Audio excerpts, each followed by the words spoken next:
Today is the second national conference for CAA, and tomorrow we will have a rally in Copley Square to support fair admissions.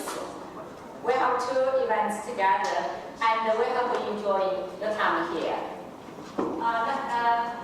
Now, please welcome President of CAA Action, Zhang.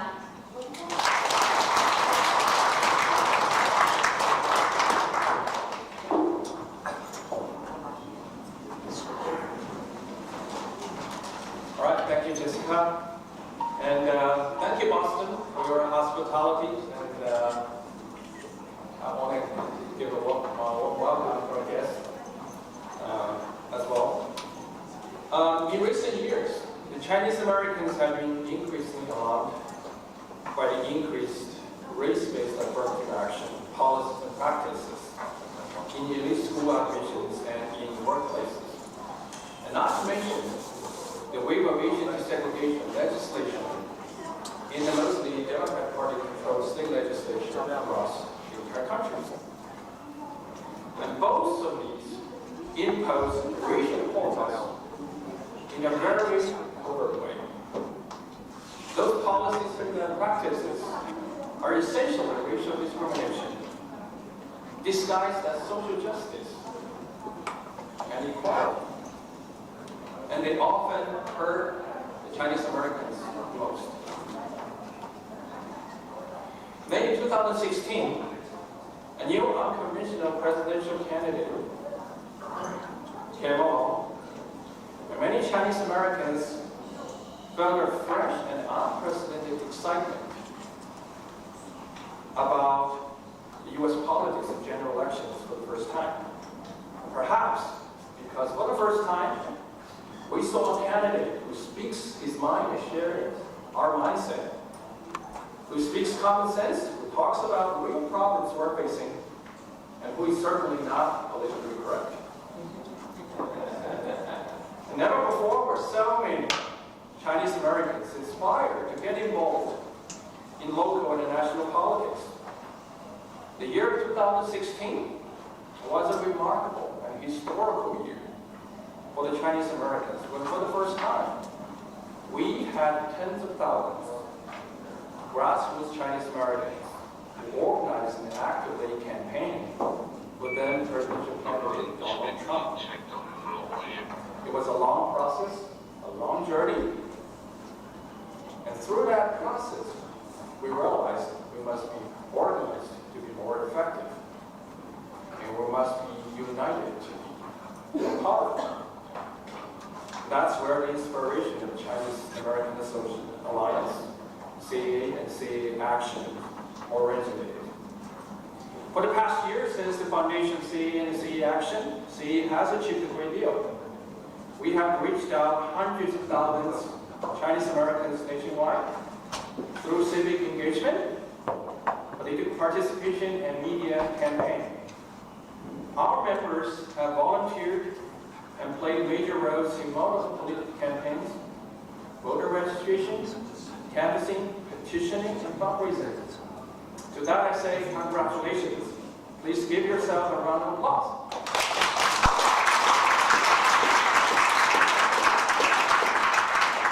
And this is no time to be complacent. Chinese Americans have come a long way, but we still have a long way to go. We want to show you, my fellow Chinese Americans and our guests, some statistics and studies. Asian Americans are the fastest growing demographic, and Asians are projected to actually surpass Hispanics to become the largest immigrant group by the year 2025. That's not too many years away. You consider for your children, next generation. However, you only hear people talking about, black vote, Hispanic vote, Latino vote. You've never heard people talking about Asian vote, Chinese vote, right? That's because too many Asians, too many Chinese Americans, they don't vote. Asian Americans have the lowest voter registration rate and voting turnouts, particularly, and unfortunately for the Chinese Americans being the largest ethnic group among Asian Americans. And with a population of more than 5 million, we have the most dismal turnout, 41% at the polls. 41%. And democracy is all about representation and choices. We can't complain about being treated, not being treated equally, without making an effort to have equal representation, or without even showing up at the polls. We need to answer the challenges Asian Chinese Americans face in national and local politics and civic life, where Chinese Americans and Asian Americans as a whole are largely invisible. When Chinese Americans often show up to protest only when bad things have already happened to us. And this is not a right way to engage or to participate. Engagement and participation are an ongoing process and a state of mind, not a desperate reaction to a really bad situation. And when Chinese Americans do show up at the polls, we tend to make questionable choices. I'm sure many of you know. We Chinese Americans are conspicuously entrepreneur, hardworking, family-oriented, self-reliant, and certainly hold a great sense of fiscal responsibility.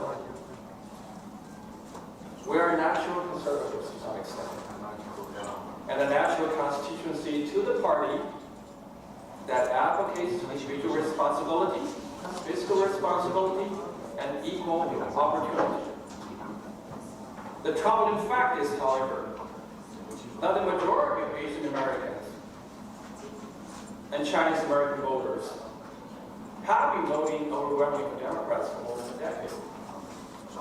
In the last general election, Chinese Americans were voting Democrat and Republican presidential candidate at a 3-to-1 margin. 3-to-1. People always say Asians are smart. You heard that all the time. Well, not so smart in politics, because smart people don't vote against their own interests. Let's admit it. Many of us, fellow Chinese Americans, the vote in a way like turkeys vote for Thanksgiving.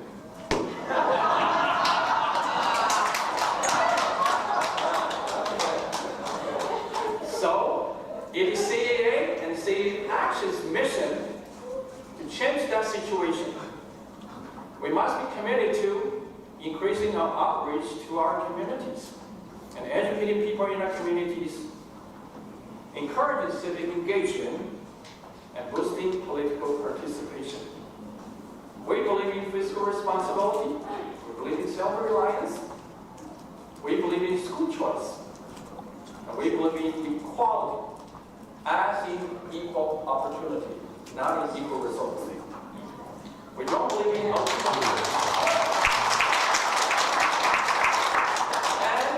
we don't want freedom of speech to be infringed by political correctness. We must remind our community, don't be fooled by some people. When I say some people, I really very much means liberals. By those buzzwords such as diversity, multiculturalism, and social justice. Because they're often used as an excuse or cover-up to advance their progressive agenda. And in that process, Asian Americans, Chinese Americans in particular, are often thrown under the bus, as shown in the elite school admission policies and practices. Most Chinese Americans here today are immigrants, and myself included. You are the face of Chinese Americans, because statistics shows that 63% of the Chinese Americans are actually born outside of the United States. So the message I want to give to everybody is, be vocal, take action and take the lead. We may have a unique identity as immigrant and as ethnic minority, but remember, we are all Americans.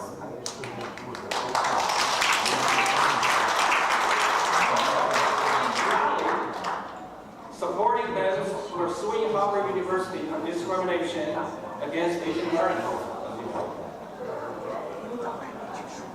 And President Trump's Justice Department sides with us on this lawsuit. I'm sure most of you already know. What I want to say is, some 150 years ago, President Lincoln, the Republican Party, ended slavery. I believe President Trump and the Republican Party, with a solid conservative majority on the Supreme Court, which just happened not too long ago, can again